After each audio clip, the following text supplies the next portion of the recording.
welcome to Legacy IAS Academy. In this video, we will be discussing a current affair topic presented to you by a faculty, Sushma KP. So, what is the topic that we will be looking into today? Myanmar's crisis, civil war, sham elections and India's dilemma. Alright.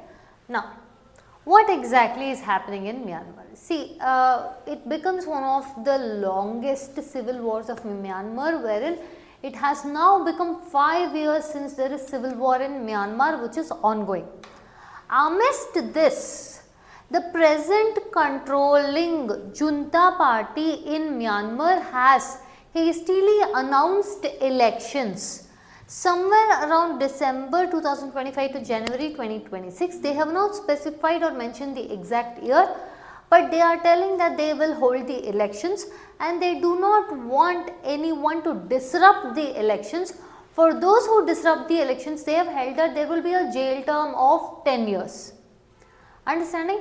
Now, when they mention this, they have also asked your ethnic armed groups to also participate in the elections, but these resistant groups have held that they will mostly and most probably disrupt the elections and will not let it happen. At the same period of time, if you see, the Junta party is basically trying to give or let us say decorate a form of democracy or give it a more of a backing based on its 2008 basis. Understanding?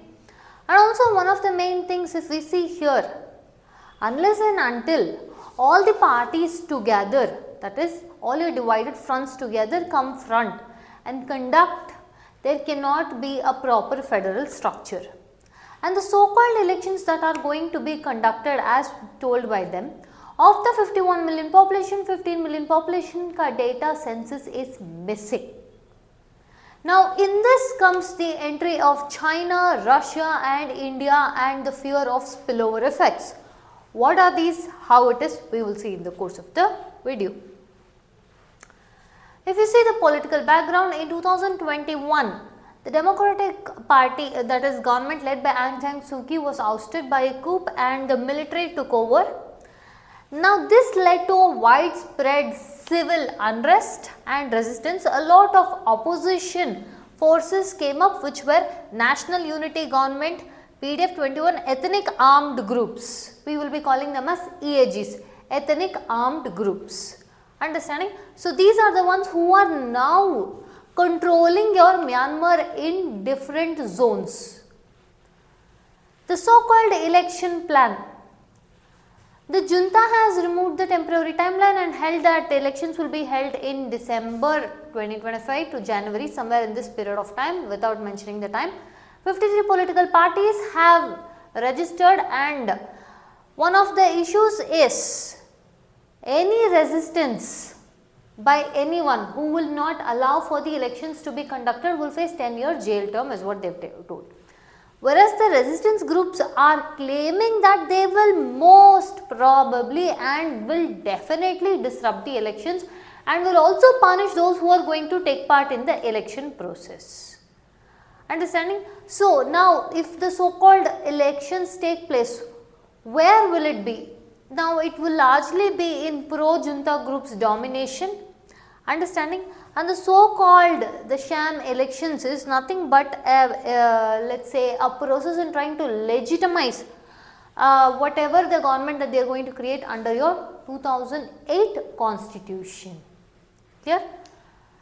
What is the military situation in Myanmar as of now? See, we are going to divide it in two parts, junta part and resistance, that is under your EAGs and all, ethnic armed groups. Your junta contains more territory, as in it contains more than 40% of territory, but it contains more population than the territory. Now, why do I tell it has more population? See, first and foremost, it is because of forced recruitment, forced enlistment from the people.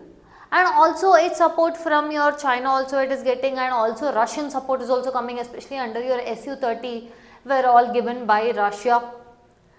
And also if you see it main heartland, if you see, it is Yangon, Mandalay and Naypyidaw.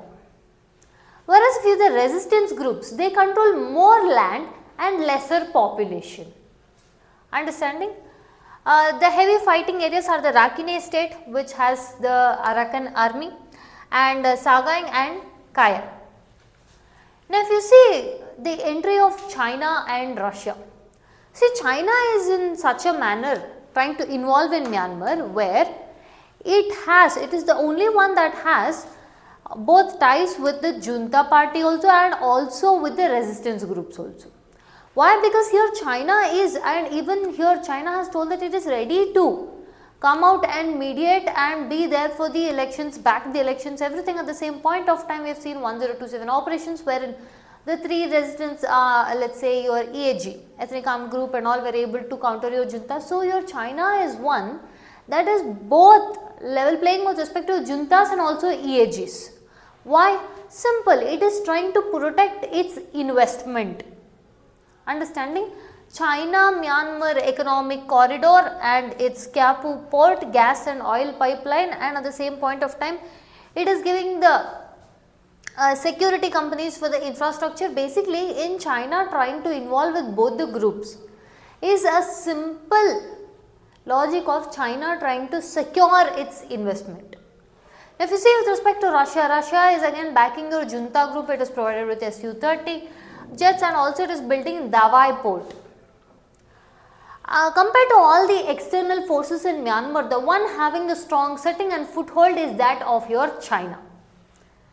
Then comes India's role. See, India has a larger border issues with the porous Myanmar. We have 1643 kilometers.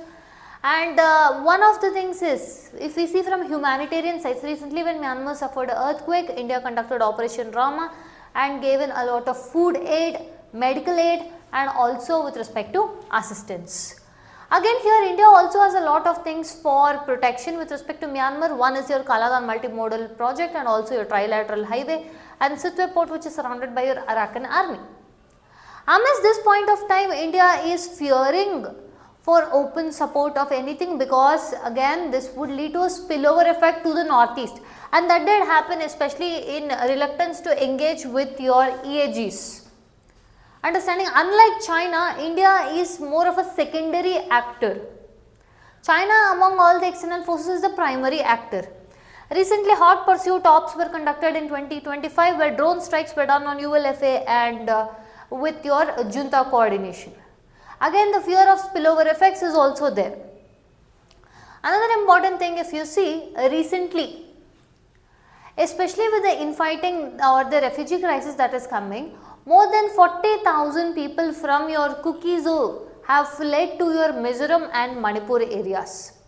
See, in order to bypass to your Myanmar, that is, let's say, connecting to our Southeast Asia, Myanmar is this volatile. If we decide we will move towards Bangladesh, but recently Bangladesh ka unfriendly wordings, unfriendly stance, especially under Muhammad Yunus with regard to Northeast, has again raised eyebrows. So, this is creating security threats and a possible spillover effects to the sensitive northeastern zone.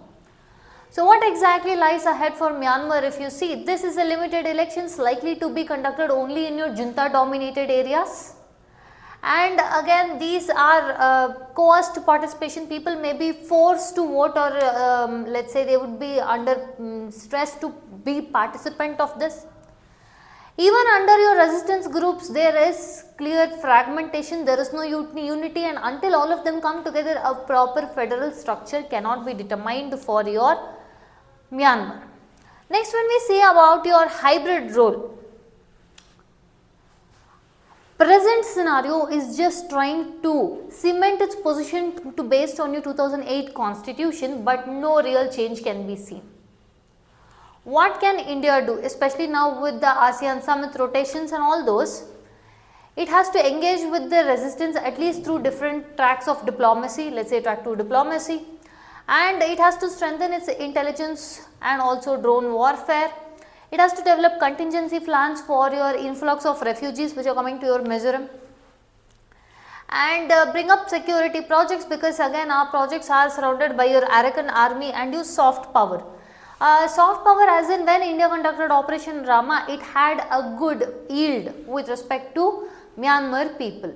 So India has to use this to its advantage and also make sure it balances its soft power with its hard power in Myanmar region.